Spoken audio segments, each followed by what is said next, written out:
ఉద్యోగాలు ఇస్తామని చెప్పినా కూడా ఎందుకు ఈ రోడ్ల మీదకి రావడం, ఈ ధర్నాలు చేయడం అవసరమా? Thank you. ప్రభుత్వం ఉద్యోగాలు ఇస్తే రోడ్ల మీదకి రావాల్సిన అవసరం మనకి ఎంతకైనా లేదు. ఎందుకంటే మేము పని పాట లేకుండా అయితే లేము ఈ ఉద్యోగాల కోసం ధర్నాలు చేయడానికి. మేమందరం కూడా క్వాలిఫైడ్ ఆస్పిరెంట్స్. ఇక్కడికి వచ్చిన ప్రతి స్టూడెంట్ ఎస్ఐ కానిస్టేబుల్ అని, యూపీఎస్సీ అని హైలీ క్వాలిఫైడ్ ఎగ్జామ్స్కి ప్రిపేర్ అయిన వాళ్ళే. వీళ్ళందరూ ఇక్కడికి రావడానికి రీజన్ ఏంటంటే కడుపు కోత. మా కడుపు కాలుతుంది కాబట్టి మేము బయటకు వచ్చి మేము అడుగుతున్నాం. అది రేవంత్ రెడ్డి గారికి అర్థం కాదు కదా. ఎలా అర్థమవుతుంది? అర్థం కాదు. ఏవైతే మన స్టేట్కి వచ్చే ఫండ్స్ అన్ని సొంత లాభాల కోసం ఖర్చు పెట్టుకునే రేవంత్ రెడ్డికి వాళ్ళ మంత్రులకు ఎలా అర్థమవుతుంది? వాళ్ళు షేర్స్ కోసం కొట్టుకునే వాళ్ళకి ఎలా అర్థమవుతుంది? వాళ్ళకి అర్థం కావట్లేదు. నిజానికి ప్రభుత్వము వాళ్ళు ఇచ్చిన హామీ ప్రకారం 4 లక్షల ఉద్యోగాలు ఇచ్చుంటే మేము అసలు ఇంత దూరం రావాల్సిన అవసరము లేదు. మాకు ఇంత కష్టపడాల్సిన, ఇంత గోసపడాల్సిన అవసరమే లేదు. అంటే కొంతమంది నిరుద్యోగులు రాజకీయ ఉచ్చులో పడి ఇట్లా నిరుద్యోగుల ధరలకు వస్తున్నారు. మా ప్రభుత్వం ఇచ్చే ఉద్యోగాలు ఇస్తున్న నమ్మకంతో చాలా మంది చిక్కడపల్లి లైబ్రరీలలో చదువుకుంటున్నారు కానీ అని చెప్పేసి అంటున్నారు. ఈ రోజు ఇక్కడికి వచ్చిన వాళ్ళందరూ చిక్కడపల్లి లైబ్రరీ నుంచి వచ్చిన వాళ్ళే, ఉస్మానియా యూనివర్సిటీ నుంచి వచ్చిన వాళ్ళే, అశోక్ నగర్, దిల్సుఖ్ నగర్ గల్లీల నుంచి వచ్చిన వాళ్ళే. ఫస్ట్ థింగ్, కాంగ్రెస్ ప్రభుత్వం అంటేనే స్కామ్గ్రెస్. సో స్కామ్గ్రెస్ ప్రభుత్వం వాళ్ళు గుర్తుపెట్టుకోవాల్సిన విషయం ఏంటంటే, మీకు నచ్చినట్టు మీడియా అటెన్షన్ కోసం మీరు ఏది పడితే అది మాట్లాడితే ఇక్కడ ఉండే విద్యార్థులు సైలెంట్గా ఉండరు. who ever we have seen so many people on the platform, right behind the dais. వాళ్ళెవ్వరికి కూడా ఎటువంటి పొలిటికల్ పార్టీతో సంబంధం లేదు. పొలిటికల్ పార్టీతో సంబంధం ఉండే వాళ్ళు కండువా కప్పుకొని వస్తారు ఇక్కడికి, కండువా లేకుండా రాదు. సో మాకు ఈ పొలిటికల్ పార్టీస్కి ఎటువంటి సంబంధం లేదు. అండ్ అంటున్నారు కదా చిక్కడపల్లి లైబ్రరీలో చాలా మంది చదువుకుంటున్నారని చెప్పేసి. చిక్కడపల్లి లైబ్రరీకి ఒకసారి ఎప్పుడన్నా వచ్చి విజిట్ చేశాడా రేవంత్ రెడ్డి? ఆయనకు తెలుసా రేవంత్ రెడ్డి గారికి? తెలియదు కదా. How can he give such false comments? అంటే ఇప్పటికే 65,000 ఉద్యోగాలు 70,000 ఉద్యోగాలు ఇస్తామని చెప్తున్నారు కదా. ఇప్పుడు రేవంత్ రెడ్డి గారు 1,00,000 అంటారు, ఇంకొకరు 60,000 అంటారు, ఇంకొకరు 70,000 అంటారు. అది ఎప్పుడు అంటారు? వాళ్ళకి ఏదైనా ఎలక్షన్స్ దగ్గరకు వచ్చినప్పుడు ఇలాంటి మాటలు మాట్లాడతారు. నిజంగా ఇచ్చారా ఇవ్వలేదు అనేది తెలంగాణలో చదువుతున్న ప్రతి ఒక్క నిరుద్యోగికి తెలుసు, వాళ్ళ కుటుంబాలకు కూడా తెలుసు. అంతే కదా. 30 లక్షల నిరుద్యోగులు ఈరోజు ఇబ్బంది పడుతున్నారు, గోసపడుతున్నారు. నిజంగా నువ్వు ప్రభుత్వ ఉద్యోగాలు ఇచ్చుంటే మేము ఎందుకు గోసపడతాం? ప్రభుత్వ ఉద్యోగాలే కాదండి, ప్రైవేట్ సెక్టార్ లో ఉండే ఖాళీలు కూడా ఈ రోజు తెలంగాణ ప్రజలకు ఇవ్వట్లేదు. తెస్తున్నారు కదా, పెట్టుబడులు తెస్తున్నాం, దావోస్ పోతున్నాం అని చెప్పేసి అన్నారు కదా. దావోస్కి వెళ్తారు, పక్కన హార్వర్డ్కి వెళ్తారు, ఆయనకు నచ్చిన దగ్గరికి వెళ్తారు. సో ఈ ప్లాట్ఫామ్ నుంచి ఏదైతే యూత్ డిక్లరేషన్ లో ఇంకో మాట మెన్షన్ చేస్తుంది కదా, 75% jobs will be allocated to the people of Telangana, only to the locals in the private sector.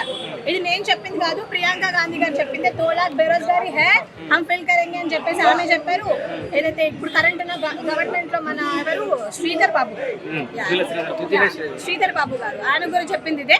And ఏవైతే ఇన్వెస్ట్మెంట్స్ వచ్చాయి అంటున్నారు కదా. And even I'm requesting the government today, humble request, ఒక కైండ్ రిక్వెస్ట్ చేస్తున్నాను నేను government కి. ఏదైతే 75% locals కి ప్రైవేట్ సెక్టార్ లో జాబ్స్ ఇస్తామంటున్నారో, మొత్తం 2.5 లక్షల కోట్ల ఇన్వెస్టర్స్ వచ్చాయండి మొన్న తెలంగాణ రైజింగ్ గ్లోబల్ సమ్మిట్ లో. సో అందులో ఏవైతే ఇక్కడికి వచ్చే వాళ్ళు, నేను మీకు చదివి వినిపిస్తాను. What are the companies out here which have come. 2.5 లక్షల కోట్లు, ఒకటి కాదు రెండు కాదు. The companies are like future city, infrastructure, Trump Media and Technology, Energy and Power, Aerospace, Defense and Logistics, Manufacturing Industries, Healthcare Industries, Data and Digital Infrastructure, Food Processing Industry, Life Science and Pharmaceuticals, Tourism and Hospitality. ఇవన్నీ సెక్టార్స్కి మన land కావాలా, మన energy కావాలా, మన నీళ్లు, మన భూమి, మన రిసోర్సెస్ కావాలి. కానీ ఉద్యోగాలు మాత్రం పక్క రాష్ట్రాల్లో చూపిస్తున్నారు. So I'm requesting our government, Telangana state government, ఇక్కడ ఉన్న విద్యార్థులు, గ్రామీణ ప్రాంతాల్లో ఉండే విద్యార్థులకు స్కిల్స్ నేర్పియండి, ఇంగ్లీష్ నేర్పియండి. తెవ్వడం ముఖ్యం కాదు. నువ్వు యూనివర్సిటీలు తీసుకొస్తావు, ఐఐటీలు తీసుకొస్తావు, అన్ని తీసుకొచ్చినా అంటావు, కానీ ఉద్యోగాలు ఎవరికి ఇస్తున్నావు? తీసుకొస్తే ఎందుకు ఇంతమంది నిరుద్యోగులు బయటకు వస్తారు? ఎందుకు ఇంతమంది నిరుద్యోగులు ఇంకా నిరుద్యోగుల్లాగానే ఉండిపోయినారు? నిజంగానే మీ స్కిల్స్ అప్గ్రేడ్ చేసుంటే ఈ రోజు మన వాళ్ళు ఎవరు కూడా స్విగ్గీ జొమాటోలలో పనిచేయరు, మెడికల్ షాప్లలో పనిచేయరు, వాచ్మెన్ లాగా కూడా పనిచేస్తున్నారు ఈ రోజు. నిజంగానే మీరు స్కిల్స్ ఇంప్రూవ్ చేస్తుంటే ఈ రోజు అలాంటి పరిస్థితి రాకపోయింది. సో నేను స్టేట్ గవర్నమెంట్కి ఏం రిక్వెస్ట్ చేస్తున్నానంటే, ఏదైతే స్కిల్ డెవలప్మెంట్ అని అంటున్నారో స్కిల్ అప్గ్రేడేషన్ చేయండి, సాఫ్ట్ స్కిల్స్ నేర్పియండి, ఇంగ్లీష్ నేర్పియండి. ఆల్రెడీ స్కిల్స్ ఉన్న వాళ్ళకి రీస్కిల్లింగ్ చేయండి, అప్ స్కిల్లింగ్ చేయండి. ఇదంతా ఎవరు చేయాలి? ప్రభుత్వమే చేయాలి. ఎందుకంటే ప్రభుత్వం కన్న తల్లి లాంటిది. ఉన్నది కాబట్టి ప్రభుత్వం ఇవన్నీ చేసి ఏవైతే 75% లోకల్ జాబ్స్ ఉన్నాయి ఫర్ ప్రైవేట్ సెక్టర్స్ ఇది ఫిల్అప్ చేయాల్సిందిగా నేను కోరుకుంటున్నాను. అంటే ఇప్పుడు ఇప్పటికే 2.5 సంవత్సరాలు దాటింది కదా, ఏం చేయబోతున్నారు నిరుద్యోగులందరూ? ఆల్రెడీ ఇది ఫస్ట్ టైం కాదనా, ఇంకా ఇప్పటికీ 2-3 సార్లు అయిపోయింది ఇలానే మేము ధర్నాలు చేయడం, ప్రభుత్వం నుంచి స్పందన రాకపోవడం. ఈసారి ప్రభుత్వం నుంచి ఎటువంటి స్పందన రాకపోతే ఇంకా అది మెరుపు ధర్నానే అయి ఉంటుంది. అంటే ఎక్కడి నుంచి ఏ ధర్నా చేస్తామో మాకే తెలియదు, ఎందుకంటే మేము ఆల్రెడీ అలసిపోయినాం. వాళ్ళు వాళ్ళు చాలా కొడతారు, మీకు తెలుసు, హౌస్ అరెస్ట్ చేస్తారు. అదే చెప్తున్నాను కదా, మెరుపు ధర్నా అంటే అందరికీ తెలుసు. మేము ఎక్కడి నుంచి ధర్నా చేస్తామో తెలీదు. మొత్తం రాష్ట్రంలో అన్రెస్ట్ అంటే ఏందనేది రేవంత్ రెడ్డి గారికి తెలుస్తుంది. ఆయన అనుకుంటున్నాడు ఆయన పోలీస్ ఫోర్స్ ఉంది, నా పోలీస్ ఫోర్స్ ఉంది, ఎవరేం చేయలేరు అని అనుకుంటున్నారు. ఈ రోజు తెలంగాణ ఎలా వచ్చిందన్న మనకు తెలియదు ఏముంది, ఉద్యమం ఆ రక్తం మనలో ఇంకా ఉంది. ఈ ఎన్నోసార్లు బెదిరిస్తున్నారా ప్రభుత్వాన్ని? రిక్వెస్ట్ చేసాము ఆల్రెడీ. ఇప్పుడు కూడా రిక్వెస్ట్ చేస్తున్నా. నేను ఏం రిక్వెస్ట్ చేస్తున్నా, 2 లక్షల ఉద్యోగాలు ఖాళీలు ఉన్నాయి, ఉన్న ఖాళీలు భర్తీ చేయండి. ఏవైతే ప్రైవేట్ సెక్టర్ ఉన్నాయో మాకంటూ మేము కొట్లాడి సాధించుకున్న తెలంగాణలో ఈ రోజు వరకు నియామకాలు అనేవి లేవు. ఆ నియామకాలు ఆ వాయిడ్నెస్ ఏదైతే ఉందో, క్రియేట్ అయ్యిందో, గ్యాప్ ని ఫిల్ చేయండి అని అడుగుతున్నాము. అది చేయకుండా ఎంతసేపు మీరు చూస్తున్నారన్నా, యూరియా క్రైసిస్ తో జనాలు చనిపోతున్నారు, సూసైడ్ చేసుకుంటున్నారు స్టూడెంట్స్ నోటిఫికేషన్స్ లేక. ఇలా ఇంతమంది ఇంత ప్రాబ్లం ఫేస్ చేస్తుంటే మన రేవంత్ రెడ్డి గారు మాత్రం ఎవరు అడిగినా, ప్రతిపక్షం అడిగినా, మనం అడిగినా, ఎవరు అడిగినా కూడా చంపేస్తాను, మీరు చనిపోండి, లేకపోతే ఏమంటారు అది పేగులు మెడలో వేసుకుంటాను, తొండలు ఎక్కిస్తాను, ఇలాంటి 3rd గ్రేడ్ మాటలు మాట్లాడ ఒక సీఎం అయి ఉండి, ఒక చీఫ్ మినిస్టర్ అయి ఉండి, ఒక ముఖ్యమంత్రి హోదాలో ఉండి అసలు ఎవడన్నా ఇలాంటి మాటలు మాట్లాడతాడా? అంటే ఉద్యోగాలు ఇస్తామంటే నిరుద్యోగులు వద్దంటున్నారు, నిజమేనా? ఉద్యోగాలు ఇస్తామంటే ఎందుకు వద్దంటారు? మాకు ఉద్యోగాలు ఇవ్వలేనప్పుడు మీరు ఉద్యోగాల నుంచి దిగిపోండి. మీరు దిగిపోతే మీకు ఆ ప్రాబ్లం తెలుస్తుంది. ఈ రోజు మా చిక్కడపల్లి ఉస్మానియా యూనివర్సిటీ ఇక్కడ అన్ని ఏరియాలలో 5 రూపాయల భోజనం తింటున్నారు. 5 రూపాయల భోజనం తిని వాళ్ళకు స్టొమక్ అల్సర్స్ అవుతున్నాయి. ఎవరు రెస్పాన్సిబిలిటీ దీనికి? నువ్వు మంచిగా కూర్చొని మా పైసలతోటి, రైతులు సంపాదించే పైసలతోటి, మా పేరెంట్స్ కట్టే ట్యాక్స్ తోటి నువ్వు మంచిగా లక్షలు పెట్టి తాజ్ కృష్ణాలు అక్కడ భోజనం తింటున్నావు. మేము ఇక్కడ 5 రూపాయల భోజనం తింటున్నాం. నేను రేవంత్ రెడ్డి గారిని వాళ్ళ ప్రభుత్వాన్ని ఒకటే కోరుకుంటున్నాను, 3 లక్షల కోట్ల బడ్జెట్ ఉన్న మన రాష్ట్రంలో విద్యార్థులు ఎందుకు 5 రూపాయల భోజనం తినాలి? క్వాలిటీ లేని ఫుడ్ ఎందుకు తినాలి? మాకు బ్రేక్ఫాస్ట్, మాకు మీల్స్ ఫ్రీగా పెట్టించండి. ఎందుకు పెట్టించట్లేదు మీరు? మాకు క్వాలిటీ ఫుడ్ ఎంతకైనా అవసరము. మీరు నోటిఫికేషన్ ఎట్లాగో ఇవ్వట్లేదు, అట్లీస్ట్ క్వాలిటీ ఫుడ్ అని ఇవ్వండి. అంటే ఇప్పుడు నోటిఫికేషన్ లేదు కదా, నిరుద్యోగులు ఇంటికి పోతే వాళ్ళ పరిస్థితులు ఎట్లా ఉన్నాయి అనుకోవచ్చు? చాలా చాలా చాలా అంటే భయంకరంగా ఉందన్న. ఎందుకంటే ఇంట్లో పేరెంట్స్కి ఏం చెప్పుకోలేక, ఇక్కడ మీరు చూసినట్టయితే ఒక 30-40 ఇయర్స్ నుంచి కూడా చదువుకునే వాళ్ళు ఉన్నారు చిక్కడపల్లి లైబ్రరీలో. అసలు వాళ్ళ గోస చూడలేకపోతున్నాం లిటరల్లీ. ఎందుకంటే కేవలం నీళ్లు తప్పితే కడుపు తిప్పుకోవడానికి ఏమీ లేదు.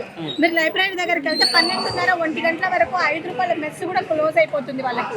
ఆ పూట తినరు వాళ్ళు. ఏదో బయట 5 రూపాయలు అదేమంటారు షర్బత్ లాంటిది తాగి కడుపు నింపుకుంటున్నారు తప్పితే మా గోస అసలు చెప్పలేదు లిటరల్లీ. ఏదైనా అయితే హాస్పిటల్కి వెళ్దామన్నా డబ్బులు లేని పరిస్థితి నిరుద్యోగులతోటి. ఇప్పుడు మీరు వెళ్ళి ఉస్మానియా యూనివర్సిటీ అక్కడ చూడండి, చెప్పులు విరిగిపోతే చెప్పులకి ఇలా పిన్స్ పెట్టుకుని తిరుగుతున్నారు. అంతెందుకు, అంత ప్రాబ్లం ఎందుకు వచ్చింది? ఎటువంటి చదువు లేని వాడు, డిగ్రీ లేని వాళ్ళేమో ఈరోజు ఏదైనా అవ్వచ్చు. తెలంగాణ రాష్ట్రంలో కార్పొరేషన్ చైర్మన్ అవ్వచ్చు, అదవ్వచ్చు, ఇదవ్వచ్చు.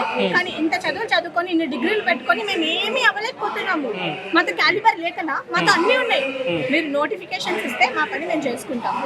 లేదంటే ప్రభుత్వానికి ఈ ప్లాట్ఫామ్ నుంచి మేము ఇదే హెచ్చరిస్తున్నాము. నోటిఫికేషన్ ఇస్తే ఈ కాంగ్రెస్ పార్టీ తెలంగాణలో సస్టైన్ అవుతుంది.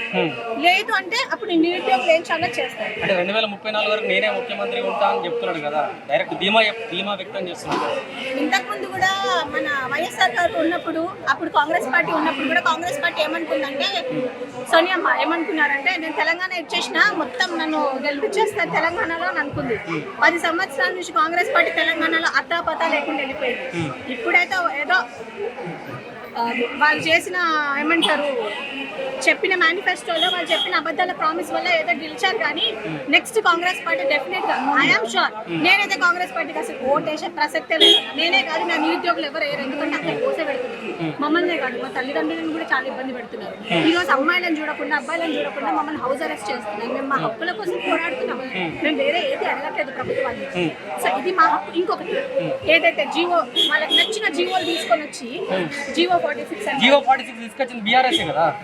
జీవో 46 తీసుకొచ్చిన బీఆర్ఎస్ అయినప్పటికీ కూడా అప్పుడు రేవంత్ రెడ్డి గారు ఏమన్నారు, ఈ జీవోని తొలగించేసి మీకు కావాల్సిన రిక్రూట్మెంట్ మేము ఫిల్ చేస్తామని అన్నారు. మరి ఎటుపోయింది రేవంత్ రెడ్డి గారి కన్సర్న్? జీవో 29 తీసుకొచ్చారు. ఎవరిని ఎందుకోసం తీసుకొచ్చారు? ఎవరైతే మార్జినలైజ్ కమ్యూనిటీస్ ఉన్నారో ఎస్టీ ఎస్సీ బీసీ వాళ్ళని ఆగం చేయడానికి ఒక జీవో తీసుకుని వచ్చారు. నిన్ను జాబ్లు ఏమని అడిగితే నువ్వు నచ్చినట్టు జీవోలు పెట్టి నువ్వు ఫేర్ అండ్ జస్ట్ మేనర్ లో నువ్వు రిక్రూట్మెంట్ ఫిల్అప్ చేయట్లేదు. కావాలని ఏదో ఒక రిక్రూట్మెంట్ ఇస్తావు, అందులో ఒక లూప్ పెడతావు. వాళ్ళ తర్వాత ఏమంటారు, ఒక 2-3 years వరకు వాళ్ళు తిరగాలి. వాళ్ళు కోట్లకు తిరుగుతుంటే నేను ప్రశాంతంగా కూర్చొని బఠానీలు తింటాడు అక్కడ secretariat. This is a fair. ఒక ముఖ్యమంత్రి గారికి ఆయన రెస్పాన్సిబిలిటీస్ నేను గుర్తు చేయాల్సిన అవసరం లేదు. ముఖ్యమంత్రి గారు హెడ్ ఆఫ్ ది స్టేట్ లాగా వ్యవహరించండి. అంటే ఒక్కడి వల్ల రాష్ట్ర ప్రభుత్వం ఎందుకు భయపడుతుంది? ఒకటి వల్ల రాష్ట్ర ప్రభుత్వం భయపెడుతుందంటే నా పోరాటంలో నిజాయితీ అని ఉండాలి. నా పోరాటంలో నిజాయితీ ఉంది కాబట్టి, నా పోరాటంలో న్యాయం ఉంది కాబట్టి ఈ రాష్ట్ర ప్రభుత్వం వాళ్ళు తప్పు చేసినారు కాబట్టి భయపడి ఈ యొక్క ఆ రోజు జరగాల్సినటువంటి ఆ యొక్క కార్యక్రమాన్ని చేయనీయకుండా అడ్డుపడ్డారు. ఒక ప్రోగ్రామ్తో మీరు కంట్రోల్ చేయొచ్చు. నేను పోలీస్ వ్యవస్థ కూడా నేను ఒకటే రిక్వెస్ట్ చేస్తా ఉన్నా. నేను రాజకీయం చేసే వ్యక్తిని కాదు. మీకు తెలుసు 2 సంవత్సరాల నుంచి కూడా నేను పూర్తి స్థాయిలో సహకారం అందించే వ్యక్తిని తప్ప నేను రెచ్చగొట్టే వ్యక్తిని కాదు.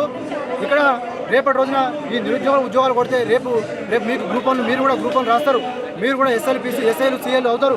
రేపు మీరు కూడా రాబోయే రోజుల్లో ఈ రాష్ట్ర ప్రభుత్వం నడిపించే దాంట్లో మీరు ఒక కీలక పాత్ర దగ్గర కూడా ఇదంతా కూడా చేపిస్తుందని చెప్పి చేతకానుడికి 100 కారణాలు. ఆ స్టేట్మెంట్ పక్కన పెడదాం.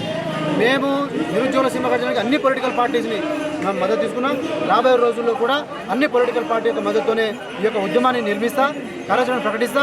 ఈ రాష్ట్ర ప్రభుత్వం నోటిఫికేషన్ ఎందుకు విడుదల చేయదో, ఎందుకు ఇవ్వదో దాని సంగతి కూడా మేము చూస్తాం. కానీ ఇక్కడ పోలీస్ వ్యవస్థ కూడా నేను రిక్వెస్ట్ చేసేది ఒకటే, ఇది మీతో మేము చేసే ఉద్యమం కాదు, మీ మీద మేము చేసే పోరాటం కాదు. దయచేసి మీరు దీన్ని అర్థం చేసుకోండి. మీరు మమ్మల్ని అణగదొక్కే ప్రయత్నాలు చేస్తే అది ఎంత తొక్కే ప్రయత్నం చేస్తారో అంత ఉభేతను ఎగిరిపడుతుంది తప్ప అది కిందకి రాదు. కాబట్టి ప్రభుత్వం దీని మీద సానుకూలంగా స్పందించి నేను 2 లక్షల ఉద్యోగాలు అడగట్లేదు, 50,000 ఉద్యోగాలు అడగట్లేదు. మీరు 2 నోటిఫికేషన్ వేయండి, 4 నోటిఫికేషన్లు వేయండి, ఒక నోటిఫికేషన్ వేయండి, పిల్లలు చదువుకుంటారు. మీరు అది కూడా చేయడం చేత కాకపోతే ఎందుకు ఇచ్చారు దొంగ హామీలు? కాబట్టి మేము రాబోయే రోజుల్లో చాలా డెమోక్రటిక్గా మా యొక్క ఉద్యమ నేపథ్యం ఉంటుంది. మేము రాష్ట్ర ప్రభుత్వం డిమాండ్ చేసేది ఒకటే, మీరు ఏదైతే హామీలు ఇచ్చినారో ఆ హామీల్లో కొంత అయినా ఇప్పటికి ఒక 4 నోటిఫికేషన్లు, 2 నోటిఫికేషన్లు, 3 నోటిఫికేషన్లు ఇవ్వండి. నిరుద్యోగ యువత అందరూ కూడా చదువుకుంటారు. మేము ఎలాంటి law and order problem create చేయము. నిరుద్యోగులను అడ్డుపెట్టుకొని గద్దెకెక్కిన ఈ ప్రభుత్వం ఇప్పుడు ఎందుకు ఇంత వేగశక్తులు పెడుతుంది? ఇప్పుడు వాళ్ళు మమ్మల్ని ఒక్కనే కాదు అందరినీ ఆశపెట్టి అందరినీ మోసం చేస్తూ, అందరినీ అబద్ధాలు ఆడుతూ, డైవర్షన్ పాలిటిక్స్ చేస్తూ రకరకాలుగా ఈ రాష్ట్ర ప్రభుత్వాన్ని చెలగట్టమాడుతుంది. దానికి పర్యవసనాలు అనేది ఆ రోజున మొట్టమొదటిసారిగా ఇదే కాంగ్రెస్ ప్రభుత్వం మీద ఆ రోజు నేను ఆమరణ దీక్ష మొదలు పెడితే రాష్ట్రం మొత్తం అల్లకల్లోలమైంది. అలాంటి పరిస్థితి ఈసారి రాష్ట్రంలో ఉన్న అందరూ కూడా అదే కోపం మీద ఉన్నారు. ఒకడు దీక్ష చేస్తే రాష్ట్రం మొత్తం అల్లకల్లోలం అయితే రాబోయే రోజుల్లో వందలాది మంది నిరుద్యోగులందరూ కూడా దండలు వేసుకొని నడి రోడ్డు మీద కూర్చుంటే రాష్ట్ర ప్రభుత్వం ఏ స్థాయిలో మేము మా పోరాటం చూపెట్టాలనో, ఏ స్థాయిలో మేము చూపెట్టగలమో, ఏ స్థాయిలో మేము ఇబ్బంది పెట్టగలమో మాకంటే ఎక్కువ మీకు తెలుసు. కాబట్టి అలాంటి పరిస్థితి మీరు దారిని ఇవ్వకుండా మీరు మాకు సహకారం అందించండి. మేము మీకు సహకారం అందిస్తాం. మాకు కావాల్సిన నోటిఫికేషన్స్ అంతే తప్ప ఇంకోటి కాదు. చెప్పు తెగుతుంది ఒకడు ఎవడైనా కాంగ్రెస్ పార్టీ నాయకులు ఎవరైనా మాకు బీజేపీ, బీఆర్ఎస్ ఇంకోటి అంటే మా లక్ష్య సాధన కోసం ఈ తెలంగాణ సాధించడం కోసం ఎంతమంది ఎన్ని శక్తులతో కూడబెట్టినారో మేము కూడా అన్ని శక్తులను కూడబెడతాం. అందరూ సపోర్ట్ తీసుకుంటాం. మాకు మీ మీద గౌరవం ఉంది. మమ్మల్ని మీరు అనవసరంగా ప్రొవోకింగ్ స్టేట్మెంట్ ఇచ్చి మమ్మల్ని రెచ్చగొట్టే ప్రయత్నం మీరు చేయొద్దు. నిరుద్యోగ నాయకులు కొంతమంది కూడా ప్యాకేజీలు తీసుకొని మరి కావాలని చెప్పి రెచ్చగొడుతున్నారని చెప్పి కూడా అంటున్నారు. తెలంగాణ ఉద్యమం నడిపినప్పుడు ఉద్యమం చేసిన వాళ్ళందరూ ప్యాకేజ్ తీసుకొని చేసినారా? సమాజంలో ఒక కాజ్ కోసం ముందుకు పోయినప్పుడు రకరకాల రాళ్ళు పడతాయి. సరే, ఇప్పుడు మేము ప్యాకేజీ తీసుకొని మేము ఉద్యమం చేస్తున్నాం కరెక్టే అనుకుందాం. కొంచెంసేపు మేము చేయము. నువ్వు ఇస్తే మేమేందుకు చేస్తాం అబ్బా? నువ్వు ఉద్యోగాలు ఇస్తే మేమేందుకు చేస్తాం? మేము ప్యాకేజీ తీసుకొని ఇప్పుడు ప్రభుత్వం సమస్య ఉన్నప్పుడే కదా. సమస్య లేకపోతే ఎవడైనా వాడుకుంటాడా మనని? సమస్య ఉంటేనే కదా. సమస్య నువ్వు తీర్చట్లేదు కదా. సమస్యను ఇదే ప్రెస్ మీట్ ఇదే ఉద్యమం ప్రభుత్వం ఏర్పడిన మొదటి నెలలోనే మేము పెట్టి ఉంటే నువ్వు ఆ రోజు ఈ మాట మాట్లాడి ఉంటే దానికి అర్థం ఉన్నది. 2 సంవత్సరాలు అయింది, సిగ్గుండాలి కొంచెమైనా. ఫైనల్గా మీ డిమాండ్స్ ఏంటి? మా డిమాండ్స్ ఒకటే, ఒక 4 నోటిఫికేషన్లో 5 నోటిఫికేషన్లో మీరు ప్రాక్టికల్గా మీరు ఏం చేయగలుగుతారో నోటిఫికేషన్ ఇచ్చి నిరుద్యోగ యువతలందరూ కూడా ఒక ఆశ, ఒక లైన్, ఒక హోప్స్ అన్ని క్రియేట్ చేయండి. ఇక్కడ ఉద్యమం అనేది ఒక వ్యక్తిలోనో ఒక శక్తిలోనో లేదు, నిరుద్యోగులకు వెళ్ళిపోయింది. ఎవరు ఏ స్థాయి నుంచి ఎవరు ఏ మూల నుంచి బయటకు వచ్చి ఉద్యమాలు చేస్తారో తర్వాత అలాంటి పరిస్థితులు ఏర్పడ్డాయి. మీరు నేను మీ మంచి కోరే వ్యక్తిగా మేము మీకు చెప్తున్నా, మీరు నోటిఫికేషన్ వెంటనే విడుదల చేయండి. నేను ఇది చేయండి, అది చేయండి, 2 లక్షలు ఇవ్వండి, 15 లక్షలు ఇవ్వండి నేను చెప్పట్లేదు. మీరు నోటిఫికేషన్ విడుదల చేయండి, చేస్తే చదువుకుంటారు పిల్లలు.